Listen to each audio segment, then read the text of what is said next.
Hi, today I'm going to show you how to make a simple, easy, beveled piece of stained glass for your sweetie with no cutting of stained glass involved. We have pre-made bevel clusters like this. This would make a little key heart. This cluster would make a heart within a heart. So the pattern comes with it. They're not very expensive. This is another example. All these parts are pre-made, easy to work with. And here's the one we're going to demonstrate today. In the center it uses a dichroic bevel, very reflective. They run about $4, but we also have them without the dichroic for about 99 cents. So really easy, doable kind of a thing. Start with warming up my glass. So I use an old frying pan to do that. And the bevel comes like this, and what I need to do is wrap copper tape on it. So copper tape comes in a package, 36 yards. Today I'm using 3/16 black back. But we have a lot of different widths. I'm going to use this handy dandy easy foil machine to put the foil on the glass, but you could foil this by hand. It would not be too difficult. I'm going to trim that off. Get that out of the way. I'll use a lathican to burnish down the foil really tight. Okay. Alright, I'm going to flip that over and do the same thing on the other side.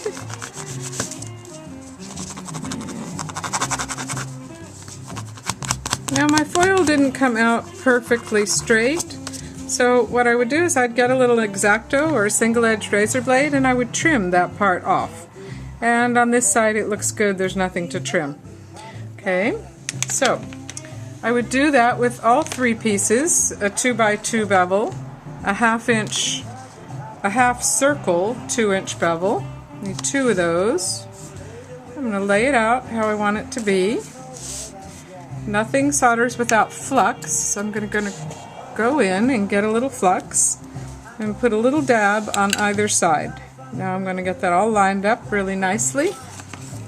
Grab my soldering iron and solder. Need solid core solder, 50-50 or 60-40.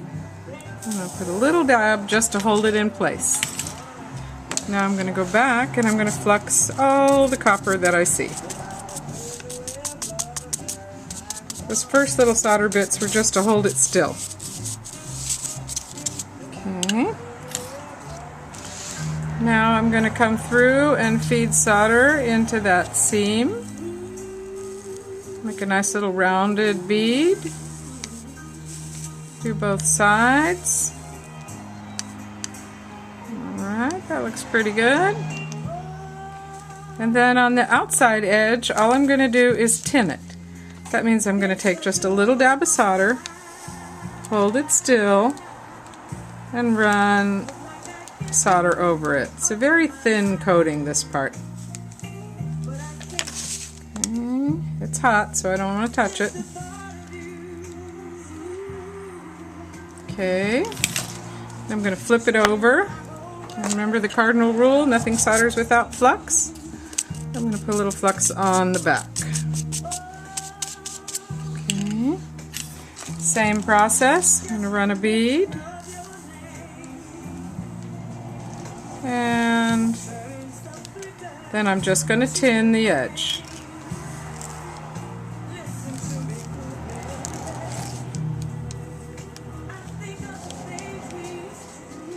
Okay, I'm going to check, make sure I've got some all around the outside. Whoops, there's a little copper showing. It really takes little pieces of tinned copper wire. I think this is 18 gauge. And I'm going to put a hook on the top. So you could add a pretty little ribbon and hang this, or fishing line, or chain, whatever you wanted. I use a sponge to keep my tip clean. Flip that around. Now I would like to be able to hang something off the bottom of this piece. So I'm going to put a little hook on the bottom as well. Okay, so there we go. A little solder. Let's check the front, see how it looks. Looks pretty good. Maybe a little dab right there. Yeah.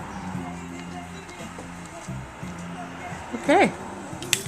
So the next step would be I would take and scrub all the flux off this, get it nice and crystal sparkly clean again, and then I would either add a polish and leave the finish silver, or I could patina it copper or black and then polish it. Okay. So some things that I could dangle off the bottom are some examples of things you could hang off the bottom of this would be art glass beads. So you could wire up a beautiful bead, hang that on the bottom. Something like that would be beautiful there. A little heart, whoops, like so, would also work. We have crystals, all kinds, beautiful, reflective crystals would hang there. They come in colors or clear. We have little dangles of glass, little crystals would work as well. You could also foil and add things like globs. So globs run 10 cents each. They're pretty doable. And I added a couple little crystals on the side there. So here's a few easy ideas for simple Valentine's presents you could make for your sweeties. Thank you.